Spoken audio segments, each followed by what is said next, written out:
this way, and he doth run his course. Antonius, Caesar. forget not in your speed the touch Calpurnia.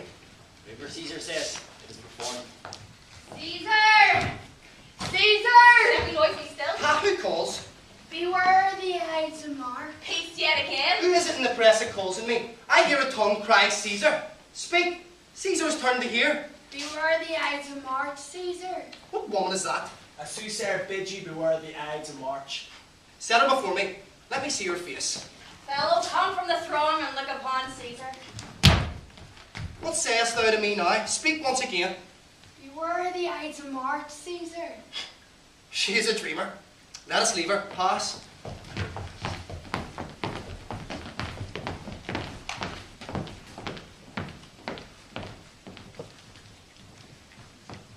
Will you go see the order of the course? Not I. I pray you do. I'm not Gatesome. I do lack some of that quirk spirit that is an Anthony. But let me not hinder Cassius your desires, I'll leave you. Brutus, I do observe you now of late. I have not from your gentleness and show of love as I was wont to have. You were too stubborn and too strange a hand over the friend that loves you. Cassius, be not deceived if I be my look. I turn the trouble of my countenance merely upon myself. Vexed I am of late with passions of some difference, conceptions only proper to myself, which give some soil perhaps to my behaviours. But let not therefore my good friends be grieved, among which number Cassius be you one, nor construe any further my neglect, that poor Brutus is with himself at war, forgets the shows of love the other men. Then, Brutus, I must mistake your passion. By means whereof this breast of mine had buried thoughts of great value and worthy cogitations. Tell me, can you see your face? No, Cassius, for the eye see not itself, but by reflection by some other things. Well, it is just. And it is very much lamented, Brutus, that you have no such mirrors that will turn your hidden worthiness into your eye, so you may see your shadow. I have heard from many of the best great respect in Rome, except immortal Caesar, speaking of Brutus and groaning underneath this age's yoke, half wishing noble Brutus had his eyes. Into what dangers would you lead me, Cassius, that you would have me seeking to myself of that which is not me? Therefore, could Brutus be prepared to hear? And since you can no longer see yourself by reflection, I, your glass, will modestly discover yourself, that of yourself which you do not know. But be not jealous only, Brutus. Were I a common laughter, if I do fawn on men and hug them hard after scandal, then will be dangerous. This shit. I do fear the people choose Caesar for their king. Aye. And do you fear it? Must I think you would not have it so? I would not, Cassius. Yet I love him well. But wherefore do you hold me here so long? What is it that you would impart to me? If it be aught toward the general good, set honour one eye and death in the other, and I will look them both indifferently. For let the gods so speed me, as I love the name of honour more than I fear death. I know that virtue be in you, Brutus, as well as I do know your outward favour. I cannot tell you what you and other men think of this life. For my single self, I was born free from Caesar, and so are you. And now Cassius, a wretched creature who must bend her body if Caesar courtesy but not on her. Now the general shout. I do believe that these applauses are for some new honours that are just heaped on to Caesar. Why, he bestowed in our world like a colossus. And we petty men walk under his huge legs and peep about to find ourselves dishonourable Brutus. Men have sometimes are masters of their fates. The fault, dear Brutus, is not in our stars, but in ourselves that we are underlings. Brutus and Caesar. What should be in that Caesar? Why should that name be sounded more than yours? Write them together, it is his fair name. Sound them, it doth become the mouth as well. Weigh them, it is his heavy. Conjure with them, Brutus will start a spirit as soon as Caesar. Now what meat doth Caesar feed that he is grown so great? That you do love me, I am nothing jealous. What you would work me to do, I have some in. How I have thought of this, and of these times, I shall count hereafter. But for this present I will not, so if love and men entreat you, be any further moved. Till then, my noble friend, chew upon this. Brutus had rather be a villager than to repute himself on the son of Rome under these hard conditions that is likely to lay upon us. I'm glad my weak words have struck but show fire from Brutus. The games are done. Caesar's returning. As they pass by, pluck Casca by the sleeve, and she'll tell you what hath proceeded worthy today. I will do so.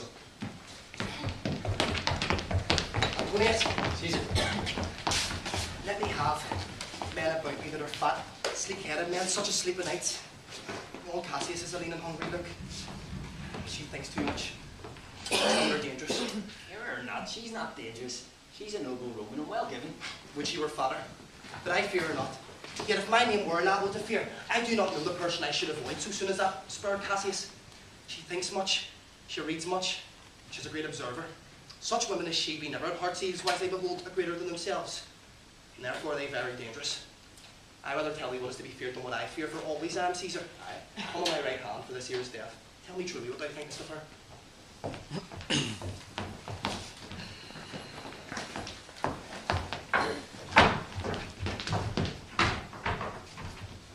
Would you speak with me? Aye, Casca. Tell us what a chance today that Caesar looks so sad. Why you were with him, were you not? Then I should not ask Casca what a chance. There was a crown offered him, and being offered him, he put it by the back of his hand. Thus, and then the people fell shouting. What was the second noise for? Why for that too? But he shouted thrice. What was the last cry for? Why for that too? Was the crown offered him thrice? By my, wasn't it? And he put it by thrice, every time gentler than the other. Every putting by mine, honest neighbours fell shouting. Who offered him the crown? Why, Anthony? Tell us the manner of it, gentle Casca. It is held behind as tell the manner of it. It was mere foolery. I did not mark it. I saw Mark Anthony offer him a crown.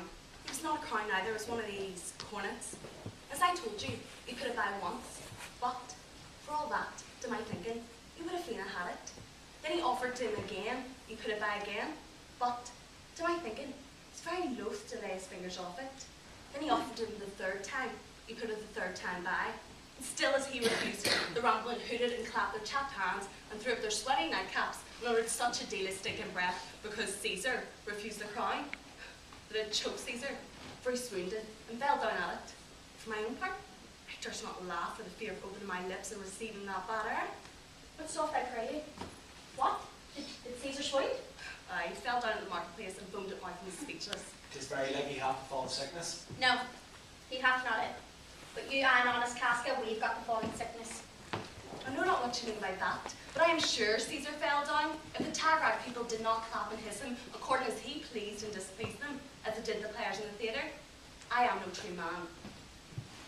Then he came, thus sad away. Aye. Well, did Caesar say anything?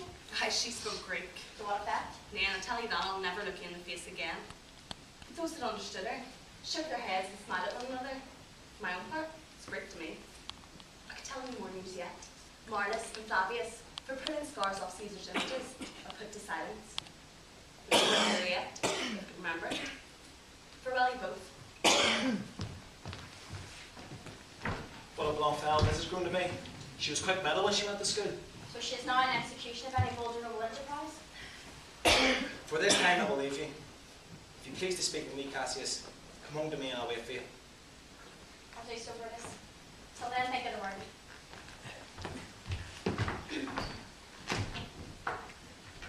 Brutus, thou art noble, yet I see thy honourable metal may be wroth from that it is disposed.